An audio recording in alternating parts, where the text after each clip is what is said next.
So we have 7 candidates, and Aura Vasquez is not here tonight. She has another meeting. She's going to try to stop in and give her statement, but she won't be able to stay at this forum. She'll be able to come to the next forum. So we're going to give the candidates a chance to talk, and I'm going to randomize those, and then we are going to we will ask questions. So we compose questions, but I'm going to monitor the chat. So if any of you have a general question, you can ask that question. Let me just turn this off. So we're going to start with in random order. It's you, Anne. So you have 2 minutes. It's me. Can you hear me? Yes. Yes. All right. Sorry. Hi, my name is Anne Salvador. I'm running for ExComm. This is my learn more about the ExComm. That's why I threw my hat into the game. I belong to the ICO, Inspiring Angeles, Inspiring Connections Outdoors. I'm the current chair. I've been chair for the past 4 years. Before that, I was the secretary. I'm also a teacher for 20 years. That's how I got into the Angeles ICO program. So I was able to take my kids out. And I love the Sierra Club so much that I'm a lifetime member. And this is a great opportunity for me to see in depth how the rest of the other groups and sections and thank you very much. Oh, thank you. More question. The next person, Ara is not here yet, would be Juan Paulo. Hi, good evening, everybody. Thank you all for giving me this opportunity to be in front of everybody tonight. It's an honor to be here, to be a candidate running for ExComm, and to have been serving Sierra Club for the last few years, and especially to working with all of you. It's a great honor. I'm excited to continue the service through the ExComm. That's why I'm running here today. And I'm excited to engage with you members and new members potentially. And as an elected, I promise to work to accommodate new people into the Sierra Club and make it a more open and welcoming organization. I want to share the vision with these new members and ensure that the legacy that was created by our founders continue to persist and exist as the history of America continues. And a fun fact about me, I just put on this background that I have, but this is my favorite place in the world. It's in Yosemite National Park, and this is the Lyle Fork of the Merced River. It's a beautiful place. I don't know if you can see it, but behind my head, that's Mount Ansel Adams chilling in the background. It's the one with a profile of like, it's kind of a little jagged, and it's the most prominent peak in the background. So again, thank you guys for this opportunity. And yeah, looking forward to your questions and getting to know all of you better. Thank you. Thank you. The next person would be John Munson. Thank you very much. I want to salute everyone who is running for ExComm. You're a great group, and I know that I appreciate each one of you. My name is John Munson, and I'm seeking re-election for a second term on the executive committee. I'm an outings and equity advocate who has played a pivotal role in more than 20 significant conservation campaigns. Within the Sierra Club, I received the Chapter Extraordinary Achievement Award for helping establish the San Gabriel Mountains National Monument. I'm committed to supporting outings. I strongly believe that outings are crucial to attracting younger, more diverse members of the Sierra Club. I've led many hikes into the San Gabriel Mountains, and I was the conservation chair for the 100 Peaks group. I'm also committed to equity. I was co-founder of the influential environmental justice group Nature for All, and I am a staunch supporter of the Sierra Club Leadership Academy, which is instrumental in shaping young, diverse leaders. I spearheaded the political committee initiative that facilitated the election of 3 progressive individuals of color, replacing conservative water board members. Last year, I received the Sierra Club California Public Lands Activism Award in part for working to end the desert-damaging Cadiz water mining project. I'm currently collaborating with Sierra Club volunteers to expand the San Gabriel Mountains National Monument and expand and create other national monuments. I wanted to express my gratitude to some of the people that have endorsed me: Susanna Reyes, Jane Simpson, Jess Chow, Sharon Koch, Liliana Griego, David Hockey, Juana Torres, Ray Heimstra, Russ Babbitt, and Diane Troutman. I look forward to discussing priorities for 2024 in my closing remarks or during the questions. I ask for your vote. Thank you very much. Thank you. Diane. Hi, yes, Diane Troutman, member of the Sierra Club for more than 20 years and very active in the Santa Clarita group. First, I want to thank David and the election committee and the nominations committee for all their hard work. Having done some of that before, I really appreciate it. So I served for 12 years on the city's planning commission. Before, after, and during that, I was very involved in local issues, both within the city boundaries and outside. And my concern for the environment propelled me to run first for Congress and then 3 times for the city council. And I was endorsed by the Sierra Club each of those times. I'm very proud to have received that. I know that we have a really great number of issues that we need to be focused on, equity and inclusion. And I am working with John and Sandra and Juana on the Northern Angeles Forest campaign to promote a national monument in that area, in part because we're talking about sacred areas for the Tataviam. And I think we need to enshrine those areas and protect them in perpetuity. And I am currently, for those of you who are not aware, I am serving as the Santa Clarita Group's representative to the executive committee, to the political committee, and I serve as the executive secretary, secretary for the executive committee, and work with a lot of you fine folks. And I really appreciate being here. I appreciate being nominated, and I look forward to answering your questions.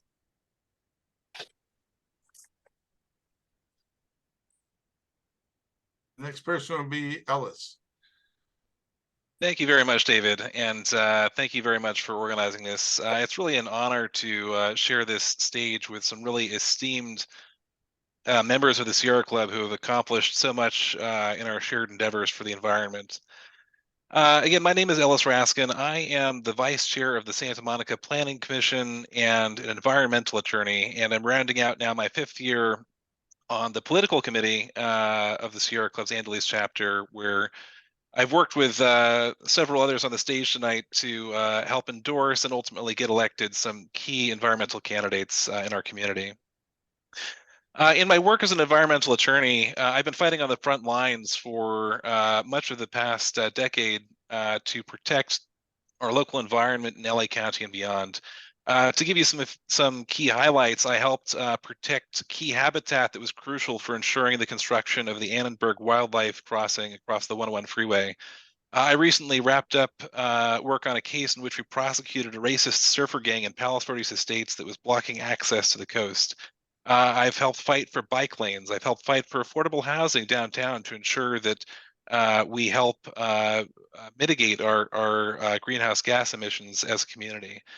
And we have a lot of work to do in terms of environmental stewardship and bringing the Sierra Club forward towards the next decade in the 21st century. As Paolo said, we need to ensure that we're recruiting a young and diverse group of members. We need to make sure that we're being responsible fiscal stewards and ensuring the long-term financial health of our organization. I've had an honor to work alongside others on this stage, and I look forward to working with all of you as constituents and ensuring our long-term success. Thank you very much. You're welcome. Okay, so Ara just was able to join us for a little bit. Ara, you need to unmute yourself. And Thank you, David, so much for your flexibility and your patience and for just kind of honing this whole forum together. I appreciate it. Hi, everyone. Thank you so much for allowing me the opportunity to be here. I just want to share a little bit about me and, why I'm running for the executive committee. The ExComm is not a new place for me. This will be my second term serving here. And the Sierra Club is also a place that I consider home and family. I first became a member of the Sierra Club, my goodness, 10 years ago in 2011, when I became the organizer of the Groundbreaking Beyond Coal campaign in Los Angeles, where we all worked together to develop a multicultural campaign that got LA off of coal and made Los Angeles the second largest, the largest city in the country to fight coal and to divest from coal in all the United States. So thanks to all of the work that we did together, we were able to accomplish, that goal. After working at the Sierra Club and being an organizer, I got more involved in the chapter work. And I also became the youngest commissioner for the Los Angeles Department of Water and Power. I also became the first Sierra Club member in this position and the first organizer and activist and environmental justice organizer here. I am an Afro-Latina from Colombia. I served at the DWP, being again the first, of us to be there. And again, working together really got a lot of the things that I said to do at DWP. One of them being, how are we going to envision a world without fossil fuels? And we were able to accomplish that by retiring 3 coastal gas plants that are polluting our communities here in Los Angeles, Scattered Good and such. Thank you. Aura, your time's up. Sorry. Oh, I'm sorry. There's a timer. No, you're good. I can't see the timer. I'm sorry. It's on it was on my, here, let me show it where it's going to be. Right there. I still cannot see it, but it's on Nancy Barbara's picture. Ellis, did I call on you? I confused myself now. You did, yes. Yeah, because I thought I remembered. The last person is not here, and that's Annalise Klein. I was wondering if I could wrap up my statement. I know that for some reason I don't see the timer. If you want one more sentence, we can give you that. But. Yeah, I was the founder of the Climate Action Committee, where we have been tackling electrification, and we had over 10 cities right now all around Southern California working on electrification. So I'm very excited to be here, and thank you so much for your vote of confidence for me to be back on the ExComm and serve you all. Thank you.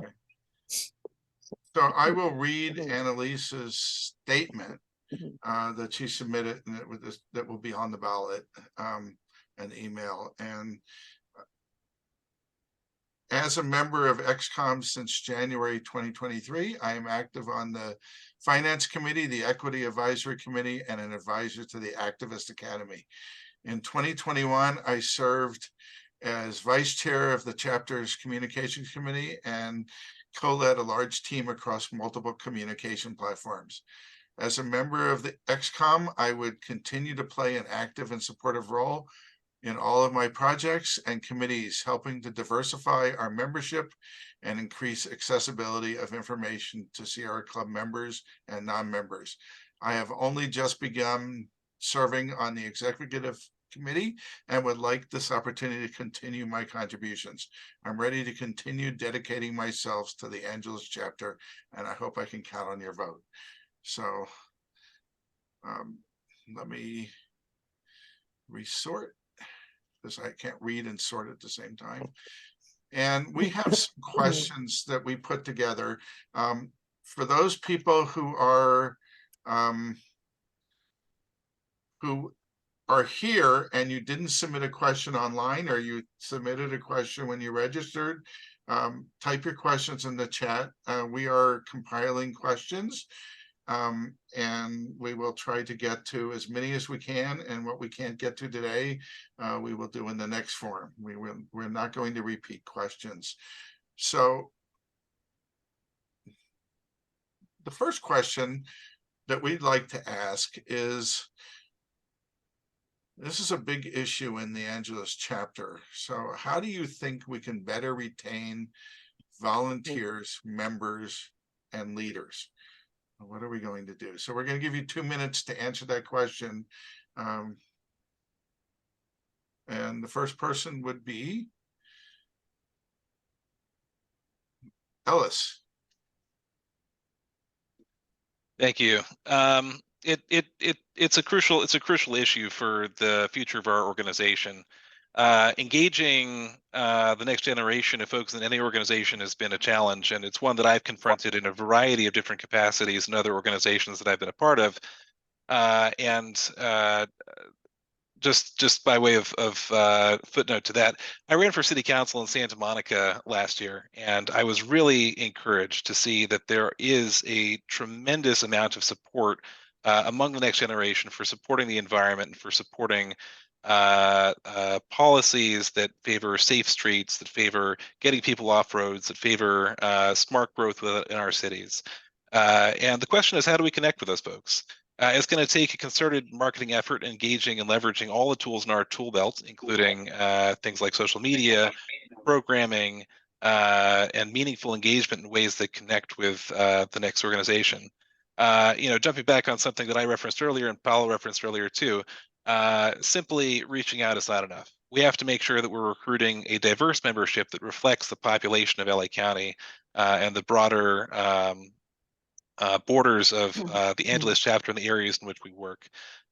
This involves being meaningful and intentional about the environmental justice efforts that we're taking on, and making sure that the work that we're doing collectively is meaningful and actually addresses the challenges that many young folks face in our community. The reality is that many folks in the world are growing up in a place where they can't afford a home. They can't afford to live within 2 hours of where they work. They can't afford a car. They can't afford even a bicycle. These are issues that are key issues for our membership and are crucial environmental justice issues that we all need to work with when engaging the next generation of members. Thank you. Anne.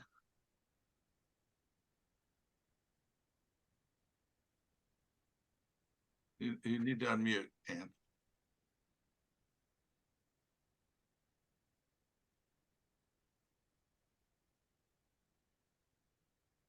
Hello, sorry about that.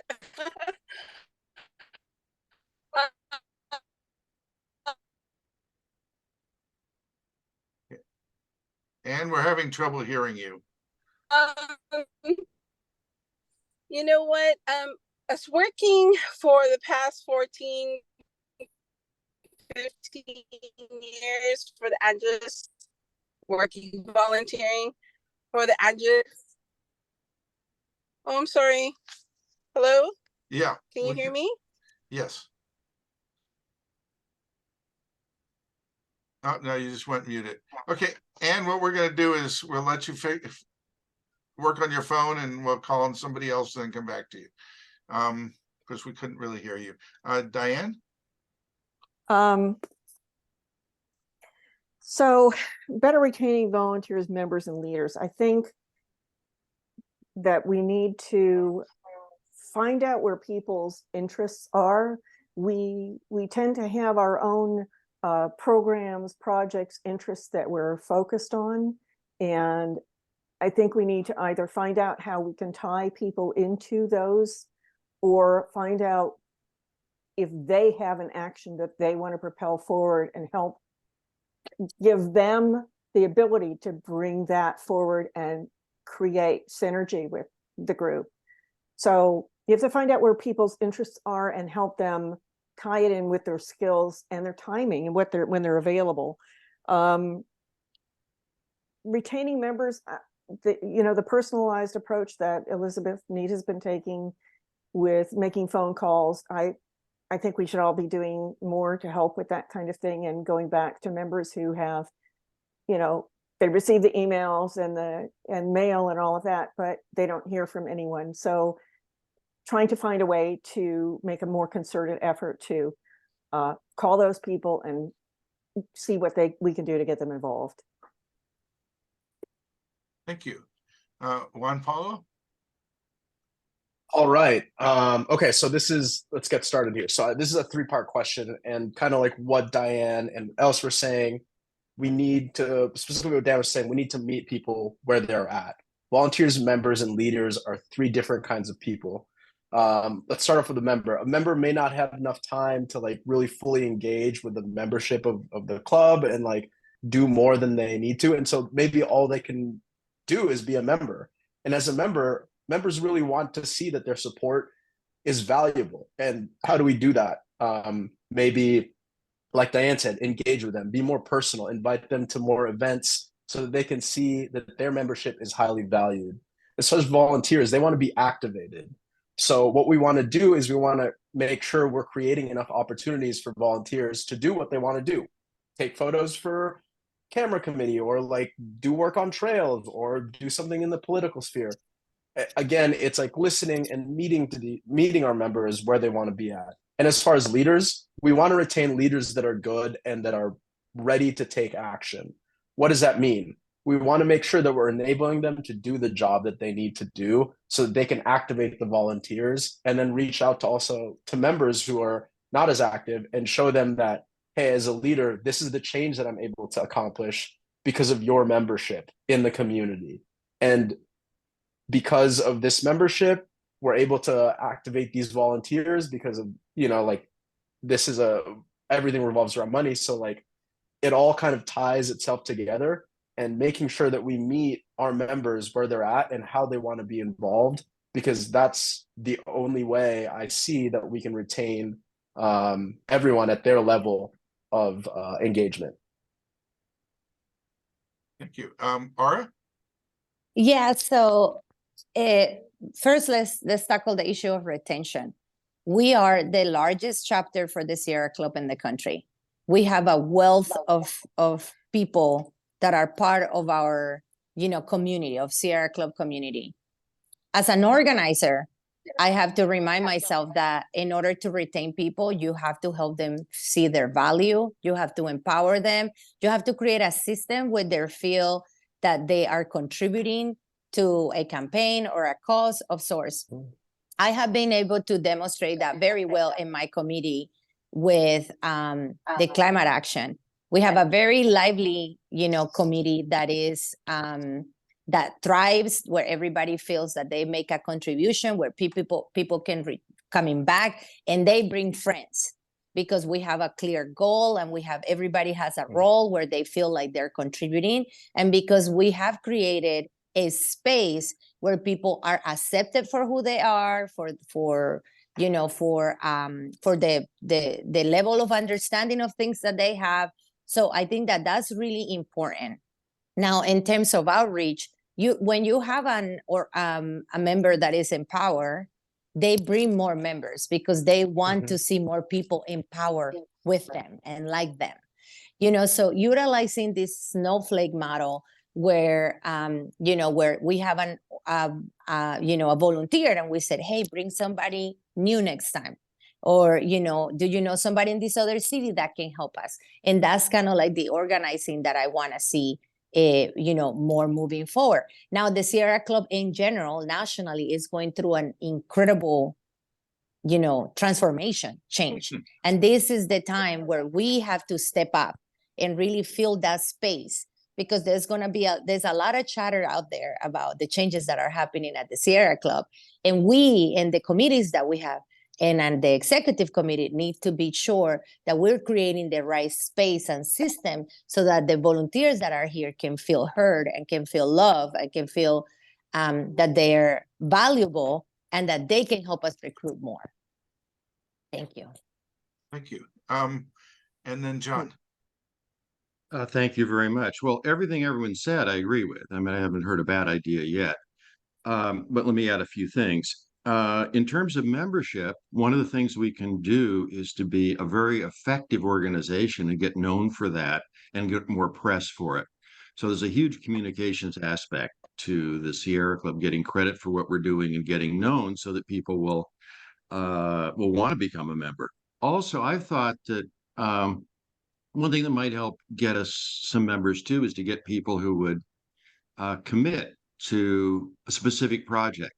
Like you can adopt a area of the forest, you can adopt area that has environmental justice needs or whatever. You can actually identify with something specific. Some organizations do that, where you're signing up for something, but you get specific information on a project that's of interest to you. So publicity and getting people interested and committed to specific things. As to leaders, I think we could do a much better job of offering leader training and support, and I think we do a better job of recognition. A lot of people, I know several of you on committees that you don't get recognized very often, and that's something that we could do more of. Volunteers. I was on the Sierra Club National Field Staff in Los Angeles for 7 years, and I worked on several major campaigns, and one was the Southern California Forest Campaign, and we ended up having over 100 volunteers, and that's the best organizing experience, one of the best in my life. And the key thing we did was we really matched people to specific tasks, to learning how to map a wilderness area, to leading people on hikes into potential national monuments, to taking people to East Fork, and to, I guess, run out of time. Okay, well, these are discussions, all these issues that we are, ExComm has been involved with quite a lot. So we're just dipping our feet into the issue. Anne sent me a message that she cannot connect right now. She's lost her connection. So hopefully she'll come back and be able to participate. And I'm going to ask a couple aspects in the next couple of questions about environmental issues. So the first question has to do with your community, where you live, the part of Los Angeles or Orange County that where you live. What are the environmental issues of your community? I'll ask another question about other areas, but this is your community. What are the most important issues, and how do they intersect with, and all of you have touched on this issue, but we have economic, environmental, and racial justice. So how do these issues in your community intersect with those? So the first person that I'm going to call on is Juan Paulo. Okay, thank you. So just to reiterate, the question is, what are the environmental issues in my community, and how does that issue intersect with environmental, economic, and social justice concerns? That's correct. So the big thing that we have in my community that I'm working very vigorously about is the phase out of oil drilling in Long Beach. That issue affects all of these three issues, I guess, for lack of a better word, that you just mentioned: environmentally, economically, and socially. Environmental, it's kind of a no-brainer. Like having oil drilling in your backyard is just unequivocally just not a good thing. Economic wise, like it's big because Long Beach depends so much on the funding created by these oil drilling opportunities in order to fund city projects. And as a social justice issue, it's terrible because a lot of the Black and Brown community members in my city are the ones most affected by the oil drilling, specifically in like West and North Long Beach. And so my goal is to bring a coalition of people together across various organizations and various social and racial groups to make sure that we're all working together towards this common goal. What does that mean?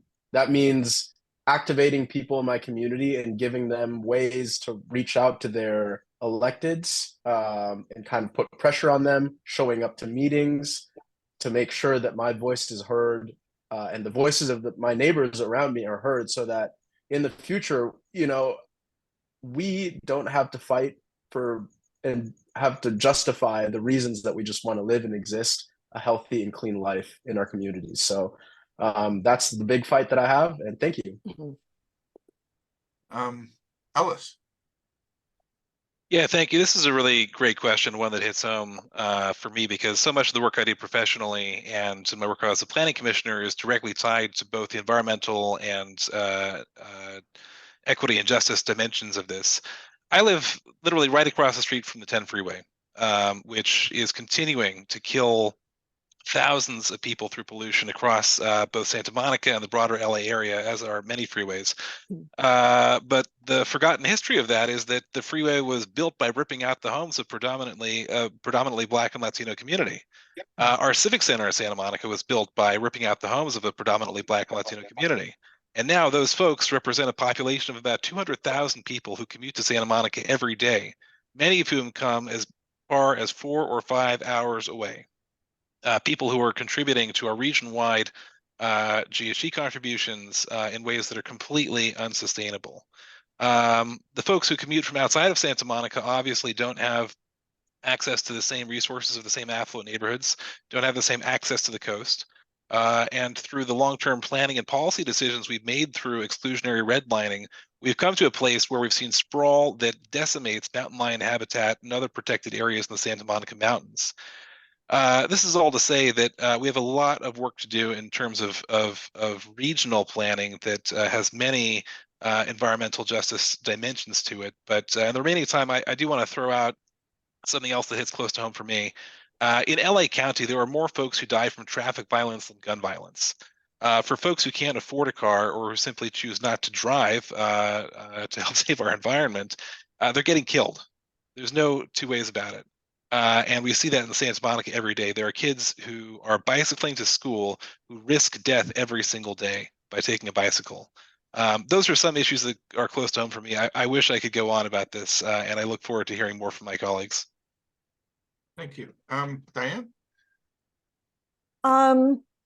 So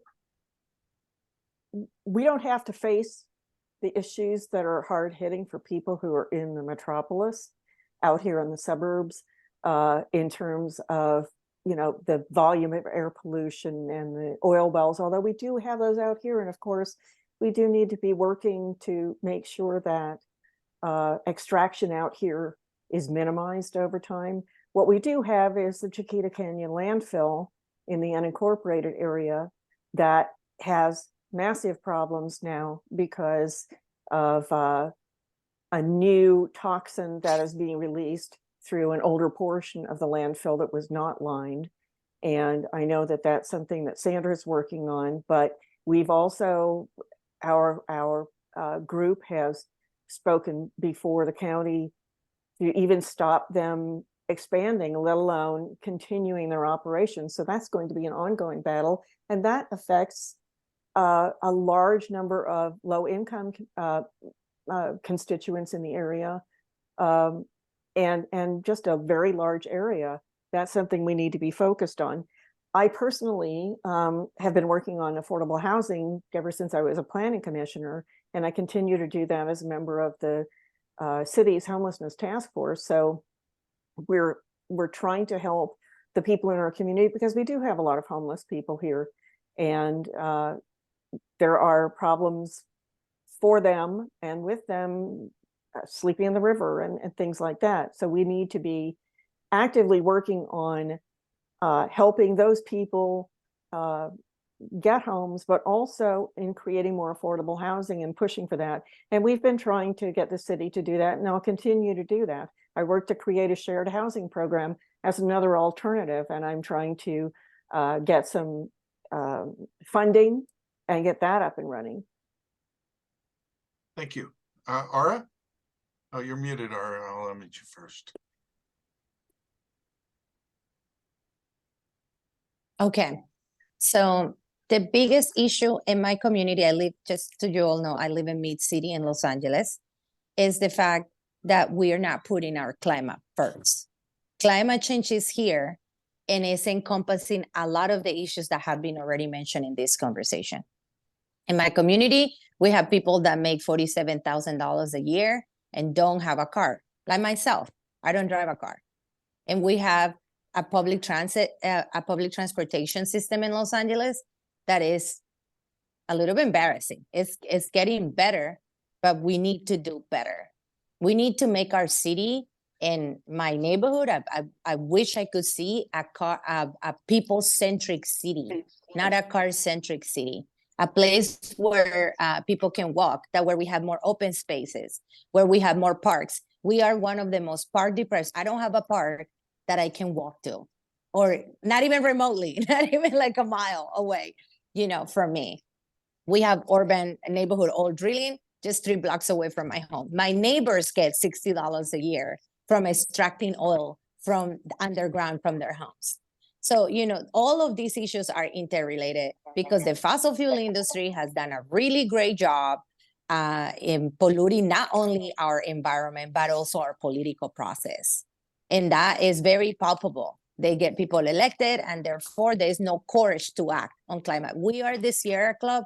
This is a forum to elect people at the executive committee that are going to act on courage and are going to continue pushing the largest chapter of the Sierra Club to be really truthfully fight against, the climate crisis that we're living in. And of course, all of these issues are interrelated. The fact that we have so much plastic pollution, the fact that it rains and we don't have a place to put the water given from the gods of the sky, to us, but we're like wasted with all the trash to the ocean.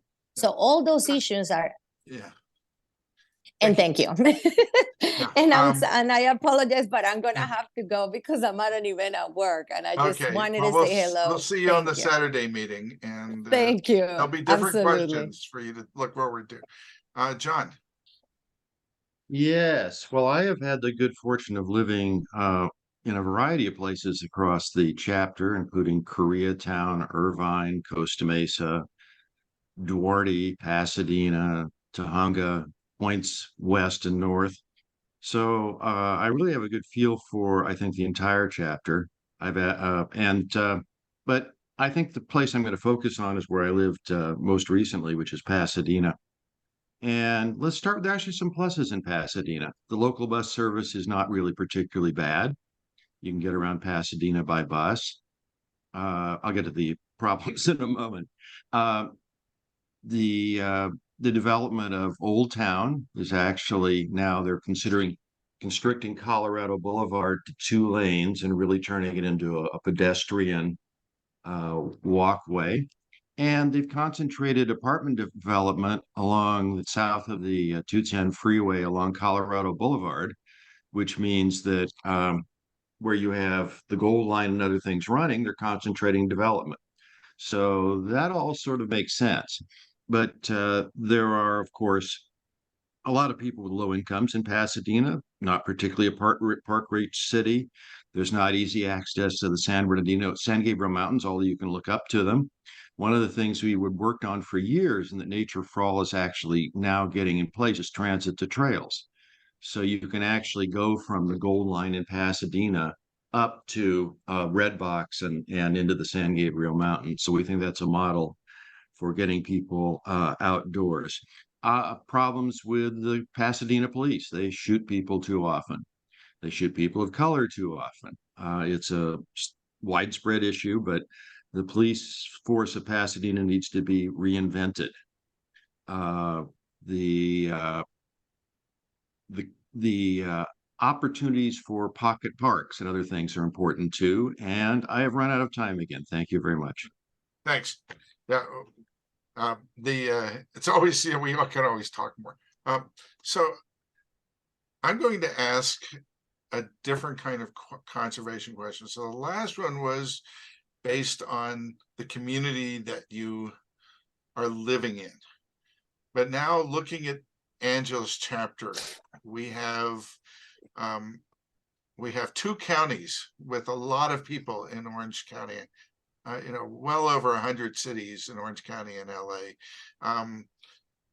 Quite a number of issues, and we have limited resources. We only have so much staff. We only have so many volunteers. What would you want to see in the area of conservation the chapter focus more on? What are the important issues that maybe we've pushed under the burner, or that we haven't given them enough attention?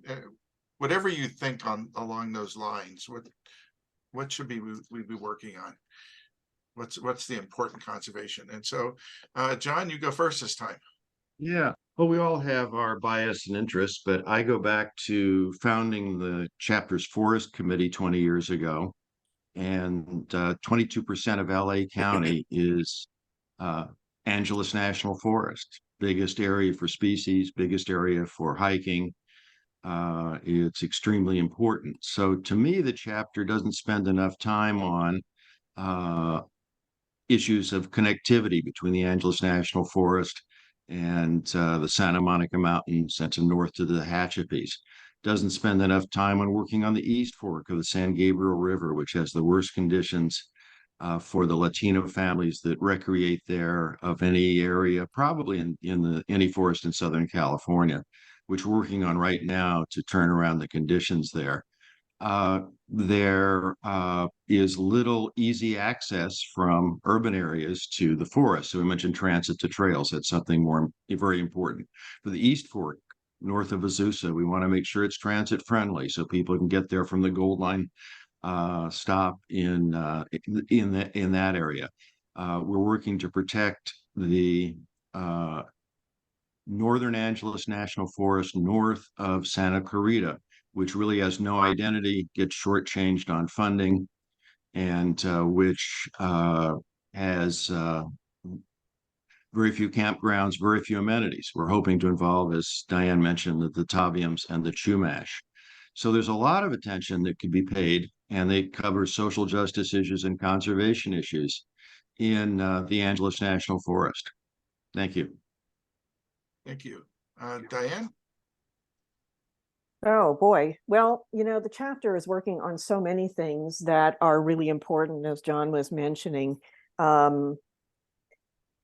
I guess, we do have, the Sierra Club does have a housing policy, but I would like to see us pushing more on the affordability issue, on finding ways to help people who are homeless, and working with the various agencies in the state and our legislators to come up with more solutions, because housing is a major issue, and water. A lot of what we stress here is water conservation, and we've been trying to get the water agency to really adopt conservation measures, but also to preserve areas. So preserving more open space to retain water so that we don't need to rely on the state water project. So highlighting water more, highlighting housing more, and clean water, and making sure that people have access. And I know that we're also working on solar energy and solar, battery storage and things like that. How do we create the opportunity for people to have that in their communities, even as we're pushing for building electrification? And somebody had mentioned the other day, heat. How do we protect people who are living in these apartments, living in these buildings without air conditioning or with poor air conditioning? There are some real key issues that are affecting people all around Los Angeles and Orange County, and we need to concentrate more on some of those specifics. Thank you. Ellis? Those were some really good answers, and I do want to begin by giving a shout out to the work that John, Diane, and really everyone who's running it have done with respect to these issues. One thing John touched on is access to areas in which we've engaged in conservation initiatives, and that's been an issue that's hit close home close to home for me. It's almost impossible to get out to the beach in Malibu without a car. Same in Palos Verdes Peninsula. It's almost impossible to get out to some of the more remote parts of Angeles National Forest without a car, for that matter. Access is certainly a key issue and a dimension of all of this. When we talk about conservation in urban spaces, certainly there's the housing dimension. Folks often don't realize that we're going to be getting the 7th cycle housing element cycle in just 2 years, or at least the planning for it. That's certainly an area where I'm sure the Sierra Club will play an integral role in both the policy decisions and framing the intersections between our environmental initiatives, environmental justice, and the needs of our communities. But all of these things are interrelated to other key urban environmental issues. For example, the loss of urban forest canopy cover. Here in Santa Monica, we've seen as much as a loss of 70% of our urban forest canopy cover. In some parts of LA, it's much, much worse. And as climate change intensifies and urban heat island effects intensify, urban conservation efforts, including the reforestation of our neighborhoods, are going to be crucial, as are ensuring that our rental housing stock is simply habitable. Ensuring that folks aren't dying from heat, which is, sadly, a more and more common occurrence in other parts of the country. There are so many more things we can touch on, and I look forward to working with all of you to accomplish these goals. Thank you. Juan Paulo. All right, great. Yeah, I want to begin first of all by underscoring everybody's responses. I think these are all great. The access to both our open spaces and also just access to livable space within our communities, very important. And so to underscore all of that, I would sum up the core environmental issue that we should be thinking about is just urban planning as a whole. We want to electrify and decrease dependence on traditional means of energy sources. We can't do that without thinking about how we're going to upgrade the grid. Electrifying immediately tomorrow is going to be a big ask for the current systems that are in place. And we need to start thinking about how we're going to transition to that in a way that it's not going to all of a sudden create blackouts for a lot of people, especially with the coming threat of climate change due to heat and just all of these other effects that we have to now deal with. Additionally, in terms of other avenues of public planning or urban planning, we need to be able to move people around the city. Our big and huge dependence on oil is because we have inefficient ways to get people from downtown to the beach, or it's completely unreasonable in this day and age that we don't have a means of public transportation to get to the airport or just anywhere else in the city for that matter.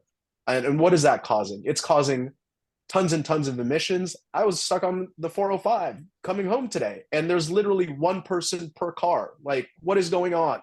If we want to talk about combating these types of issues, we need to start thinking about how we can make our city more livable, more easy to access in terms of, getting to our public spaces and open spaces that we so clearly enjoy, and our homes and work. So that's what I think. Thank you.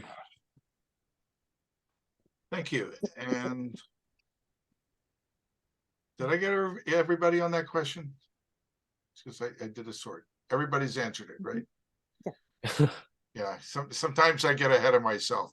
So the next question that we're going to switch. I don't know that it's a full switch, but we're going to talk about the outings program. How are we going to get more participation in our outings? I can remember a time routinely where there would be 30 to 50 people showing up for a hike. They would just show up at rideshare points. And now, we're lucky to get 10 people on a hike. So how will we get our participation back in outings? And how do we recruit new outings leaders? Because a lot of the outings leaders are no longer active. So that's and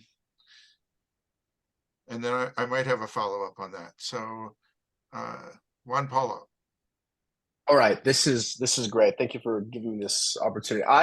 I love going outside, and it's one of the things that I wish I could be more involved with respect to the Sierra Club. So I feel like this is a great question for me to field. For me, how I could see myself getting more involved in outings is, first off, I don't really know when they're happening, and maybe developing like a better outreach program for members, specifically directing it for outings that are generally within a specific radius for said members in the community. So like it would be nice, for example, if I got a newsletter from my Long Beach area group that said, hey, we're going on a hike in PV, or like we're going to Laguna to go on a little hike, or maybe a beach day or something, that will encourage members to just start participating. And I think that'll slowly get the ball going. And then the second part of the question, as far as like getting leadership, I know that there's the Sierra Club wilderness certification classes. So I think really approaching, again, this goes back to my answer about like retaining leaders and whatnot, really figuring out, identifying members who want to be involved in that capacity, and really just engaging with them and like asking them to, hey, you should show up to this thing. And eventually, like a hillside eventually succumbs to torrential rain, it'll just flow, and I don't know if that was a very good analogy given the times that we're experiencing, but I think it's all about engaging and ensuring that the people that you're giving the opportunities for people who want to do these things the proper chance to do that. And I think it's, it underscores a big foundation because of our club, because if people know how amazing it is outside, they'll want to conserve it. So thank you. Thank you. John. Well, I think, of course, outings are extraordinarily important, and I have a strong commitment to strengthening our outings program. There are a variety of things that could be done. One, just for outings leaders, is to debureaucratize the paperwork for outings. I know a year ago, after COVID, we almost killed the outings program with astonishingly stupid long forms, and which required, I think, leaders to essentially have MD degrees. But in any case, it's getting better. Jane Simpson and others are working on this, but debureaucratizing it wouldn't hurt. The second thing is that I think we're competing with Meetup. So I think there needs to be some way that we can do quick turnarounds on hikes and get people to use electronic media to sign up. So we're I think kind of using old tech. I remember the days too when we had 30 and 40 people on hikes. I was a hike leader and did conservation hikes, and I was also conservation chair of the 100 Peaks group. I too first was a hiker and backpacker and peak bagger in the Sierras, Rockies, San Gabriel, San Bernardinos, etc. And then I came to want to do conservation work. So I think finding a way to get people to be able to sign up more quickly would be good too. I think there's a way too that we could potentially have specialized hikes. This is more for attracting new members. There are hikes potentially that are in urban areas. There's ethnic history hikes that we don't do. You see lots of Korean groups and other groups in the forest. Why not cater to them and cater to them as Sierra Club hikers? So it's important. We need to do more. And if we don't do that, nothing else is going to work out. Thank you. Thank you. Ellis? Yeah, I agree that there are some simple logistical fixes that we can incorporate with relative ease. Certainly, debureaucratizing is crucial. Finding effective methods of engagement through social media and other new ways of connecting with folks is crucial, as is making sure that folks have an easy and simple means of connecting and getting there. Oftentimes folks just don't have an option other than public transit, getting to hikes and getting out beyond city boundaries. Again, there are easy logistical fixes for all of these things. But really, there's a generational shift in the way in which people engage with organizations and engage with each other. We need to think more holistically about the ways in which we're fostering engagement and connection. Social events in urban settings, I think, are a great way to reimagine that. John referenced urban hikes, for example. I think that's a great way of doing that, incorporating it with, gosh, you know, a happy hour, for example, or something like that. You know, but you know, at the end of the day, I think we need to make sure that we're advertising and recruiting for these types of events in a meaningful and intentional way, where young folks in their 20s aren't going to come to these events feeling like they're going to be the only person under the age of 40 going to them. We need to make sure that folks who are not white are going to be able to go to these things, understanding that they're not going to be the only non-white person going to them. You know, these are issues that are crucial towards our engagement, that it's gonna take a lot of work, but we need to be intentional about it and work on it as we move forward. Thank you. Diane. Yeah, well, what I'm hearing makes a whole lot of sense, and access is an issue.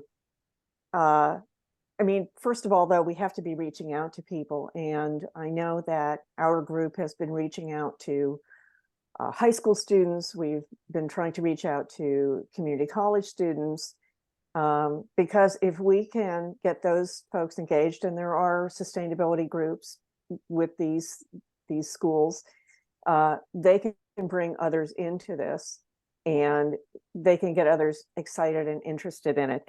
But social media and the new technology, I think, is really important now. Our outings chair is working through, let me see, Threads, I believe it is, to reach out to people and to get some other people engaged in just doing hiking. So if you can get people through other media means and then get them more interested in the Sierra Club, you can bring them into the outings program. So I like the idea, though, of specialized hikes, because we've done some of those too. Dave leaves urban hikes. There's another one coming up. We also do cleanups. So we invite people to come out and do some cleanups on trails.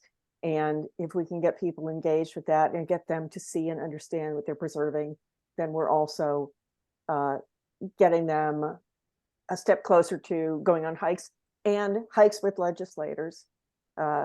So people will come out and do that sort of thing at a locale. Thank you. And welcome back. We can see you now. The question was, how do we increase participation in outings? How do we recruit new outings leaders? That was our question. All right. Hi, sorry. Let's see, recruiting new outings. It's really just like how Diana was saying, specialized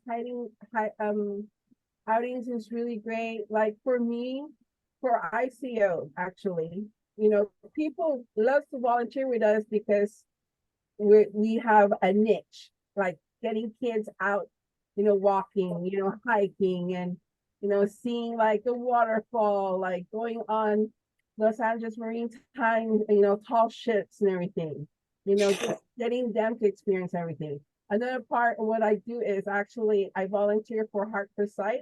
This is like a group of adults that helps partial to full blind sighted participants. And it's another niche. Like we need to find people with their niches. What do they really want to do? And I hear a lot of people in this group here has their own type of niches. Like I am in awe of all the participants and all the people here and the ExComm candidate, because we all have our niches. Like my passion is for kids. I go anything with a kid, I'm like, my hand is raised. So like the people who come to the Sierra Club, it's really large, just as like we were saying. So we need to find like what are they interested in, and then once they find their niche and once they feel that they belong, gosh, they're going to stay there for life, like I have, like everybody here has. So That's what I'm thinking. Like we need to focus on like buddy and go, hey, what do you like? You know? Thank you. So I'm going to ask another question about outings, but I want to bring in conservation. You know, as an outings leader, I don't always know or have anything to tell the participants on one of my outings. You know, I'm pretty good. I think I'm good. I tell people, but how do we get something prepared for leaders to just to talk about, you know, talking points or things about conservation issues when they're going on a hike? You know, what's relevant around them. You know, we have an outings committee that deals with safety, but we don't have an outings committee that deals with a conservation issue. So if I'm leading a hike somewhere, you know, they'll check that I'm safe. They won't check that. And then the converse of that is, you know, the conservation groups make very little use of the outings program. So, you know, what could conservation groups do to run an outing that would be conservation related? And I don't know what that would look like. So maybe you could describe if you were, you know, leading a conservation outing. We talked about a couple things, like cleanups, people mentioned, and other things. Maybe expand on those two things. So the first person would be Juan Paulo. All right, great. So question is, how can we relate outings and conservation? So one of the things that we're planning with respect to Long Beach is, and conservation as far as removing oil in our backyards, is creating a meetup or an event where we show people just how prevalent it is active oil wells are in the city and how close they are and how present they are in our open spaces and in our parks. And so that kind of is a nice segue, I think, that will teach people like, hey, this is right in your backyard. This is an easy way for you to see that, you know, these negative effects are very present in your day-to-day lives. And, you know, what better way to encourage conservation, to teach people that, hey, we can take action and make sure that these pollutants are not in our day-to-day. So that's one quick idea. Another one, so I've done a lot of backpacking in Yosemite and in the Eastern Sierra, and I keep noticing wildfires, and you know, like the terrible effects that it can have in an ecosystem. And so, you know, one of the things we could do, and there's definitely been wildfires closer to home, more than Yosemite, is like getting people out and about to see. I know large portions of the San Gabriels were closed because of wildfires that happened in the last few years, and it really curtails like access, and just showing that's like right next door to members of our chapter, I think is really easy to kind of transition between conservation and outings and relating the two. So yeah, thank you. Thank you. Ellis. Yeah, I think there's a little bit of a different conversation when we're talking about outings in places like the Angeles National Forest and places that are part of our urban environments. There are many places where nature can speak for itself, and where simply being in the grandeur of nature, folks can have an understanding and appreciation of nature that doesn't necessarily require an education or perhaps a guided experience. But it's very different in urban settings. And, you know, Juan Paulo touched on the fact that you oftentimes have to have an opportunity to speak with folks who are impacted by the built environment to really understand all of the dimensions of that. But just speaking on a more practical level, one thing, you know, we touched on the last question was that it's just so important for folks just to have a fun time when they're out in these groups. And I think just as important as the educational dynamic of this is also the interpersonal dynamic, and just making sure that folks are being guided through these experiences in a way that facilitates meaningful connections and meaningful experiences with other folks, and bringing them into the chapter. But speaking specifically to the urban environmental experience, and you know, we've all touched on this earlier. You know, making sure that folks are hearing from marginalized voices that don't always have an opportunity to share their story is going to be crucial as we turn the page into the next few years here, and making sure that folks are given opportunities for leadership positions in outings who wouldn't ordinarily get the opportunity to share their stories is crucial. Thank you. Diane? Okay. Well, I'm going back to, I like what I'm hearing, and I'm going back to your proposal about preparing something for hike leaders to educate about conservation issues. I would agree that there needs to be more of a dialogue. And I think perhaps we should encourage within our groups that outings and conservation have more communication about some of the key issues in the community and how they're tied in with potential hiking areas, or, you know, like talking to people about loss of wetlands and loss of, you know, potential losses along hikes.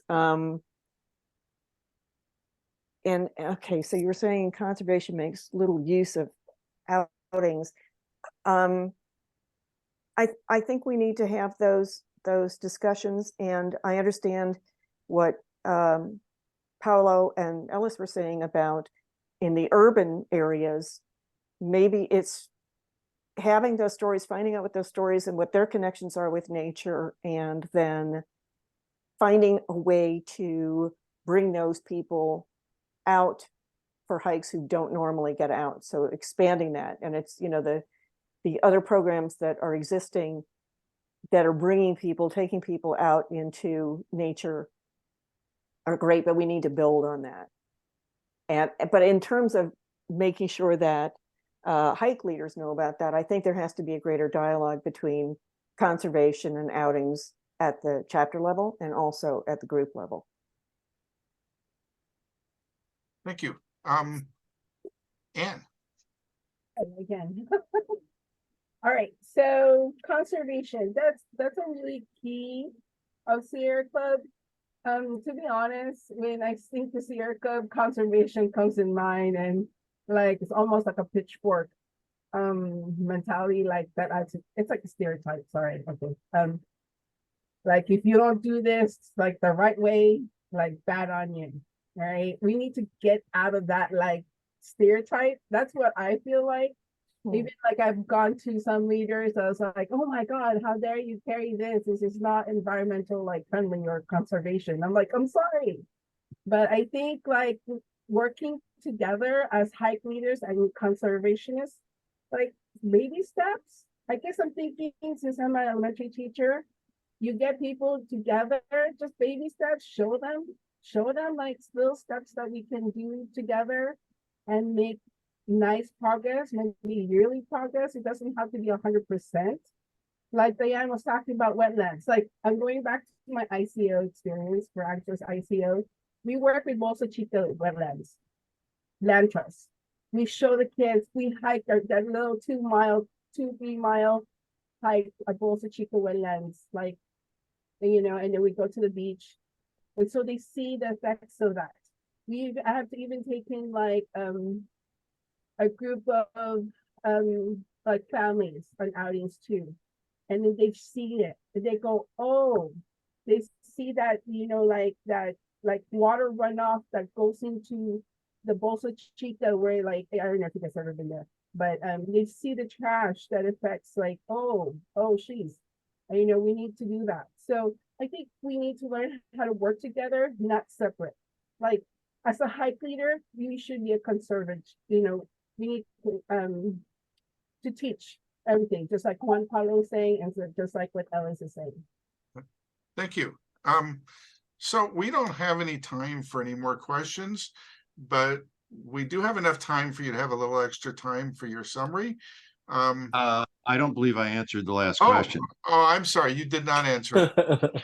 Go ahead, John. I had you and I sorted the list, so I'm sorry. The reason I'm raring to go is that the lack of interaction between conservation outings is a huge pet peeve of mine. As an organizer, I faced that in 2010, 11, 12, 13, and we were building 14, we were building support for the San Gabriel Mountains National Monument.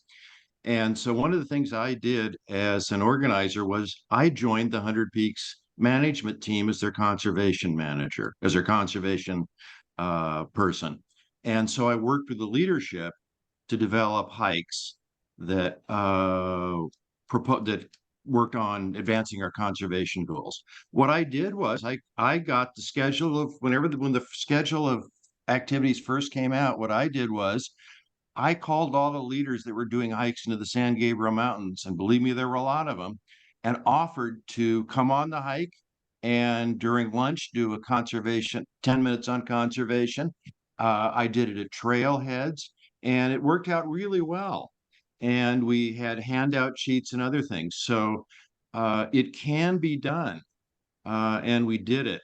And I think that yeah, we're missing an immense opportunity, and people that organize in the field really, I think, can take advantage of it. So I share your concern, and I think there are ways to do it. And we've already shown that. So thank you. Thank you. I'm so sorry. We're ready for a concluding statement. So I think we can, Nancy, we can give them a minute and a half. We can give them 90 seconds because we have enough time to do that. We don't have enough time for a full question. Anything that you want to tell us that you didn't get a chance to say in this forum, this is your time. Any questions? So the first person would be Ellis. Well, thank you again, David, for organizing this, and thank you, Nancy, for keeping time so diligently. And thank you, everyone, for participating and attending tonight. These are really important opportunities to hear from folks who are going to be integral in the leadership of the Sierra Club and the Angeles chapter moving forward. And we've got a lot of work to do. This is a crucial time, both in terms of the urban development of our urban centers and the conservation of our natural resources.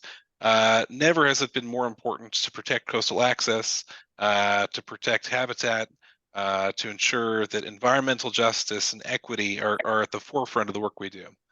In all of that, it's also important to remember that the folks you're electing are going to need to be good stewards, both in terms of policy and in terms of the budget and in terms of the management of this organization moving forward. I'm committed to making sure that we'll remain well organized, that we remain in good financial standing, and that we develop opportunities to become much more inclusive and advance opportunities for folks who've been marginalized to participate in our organization, to bring in a younger generation of leadership and new voices. And should I have the opportunity to be your elected representative, I promise I'll work tirelessly for you. Thank you. Thank you. John.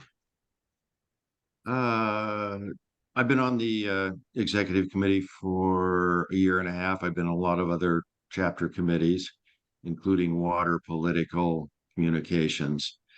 And I think one of the contributions I've actually made is to help make all of those groups a little bit more civil and a little bit more friendly. And I think that we've changed in the last year and a half on the executive committee and certainly the political committee too, into not having, to focusing on the work as opposed to personalities. And so I think that's something we really need to do. I've talked about qualifications, but I also wanted to talk about a little bit about priorities. Obviously, I think one of the things we need to focus on is climate change. We all know that. But I think we do need to focus as a high priority on our outings program, using it to gain members, strengthening it. So that would be one of my number one priorities. I think we need to closely monitor this strange and hidden partly hidden from us, reorganization of the club. What's been done so far has been done badly in many cases. We laid off the entire equity staff. Now that, you have to be totally tone deaf in messaging to do something like that. We need to really look at it because we haven't had the blanks filled in. We don't know if Sierra California will still exist. So I think that's an important focus for us. And I could name 7 or 8 other things that should be important priorities, except that I've run out of time. Thank you very much. Thank you. Juan Paulo. All right. I'm honored to share this space with you all. First off, I wanted to thank you, David and Nancy, for facilitating and making sure everything is going and has gone so smoothly. I was so excited to hear about all the expertise that we have collected in this room. And I'm so stoked to see what we can all and will achieve together in the future. I'm very appreciative of the opportunity to just even be here. I'm a relatively new Sierra Club member, but the group has really met me at the level of passion that I've put in, and I'm really excited about that. And I'm excited to continue working with all of you. If elected, I will do my best to ensure that the work we have done and the work that we continue will happen. And I want to ensure that the legacy that has existed with this club will survive, and that good stewards will be ready and able to take the torch when that time comes. I urge you all to vote for Paulo Panaligan in this upcoming election for a position in the Agilist chapter ExComm. And thank you again for your time and the opportunity you've given me today. Thank you. Diane? Well, I have to say that I am excited and inspired by the people who have been participating, the candidates who are here today. Yesterday, I participated with Senior Director Morgan Goodwin in a presentation with the Sierra Club about the Visions 2023 Expo, Eco Expo at CalArts. We had an hour-long discussion. In advance of that, I needed to brush up because we're used to doing the things that we do, and we forget about what the organization has done, its great history. So I went back and reviewed that, and it reminded me of the power that we have to make lasting change. It was really awe-inspiring.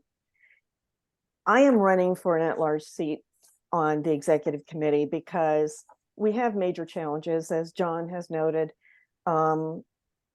We need to build membership. We need to increase financial support and, various ways of supporting the long-term sustainability financially of the group. And we need to gain momentum on our priorities and organize so that we have people who are going to be true environmental champions elected next year. It's so key. It's so important. And I want to thank David again, and I'm honored to have been nominated. I will continue to work respectfully and collaboratively. And I think that that's the way we achieve great things in the future. All right. Thank you. And Anne? Thank you very much. I'm actually quite honored. I was nominated and I was urged and I was pushed to run for ExComm, and I could never thought that I would be able to, because I hold everybody in ExComm in high regard.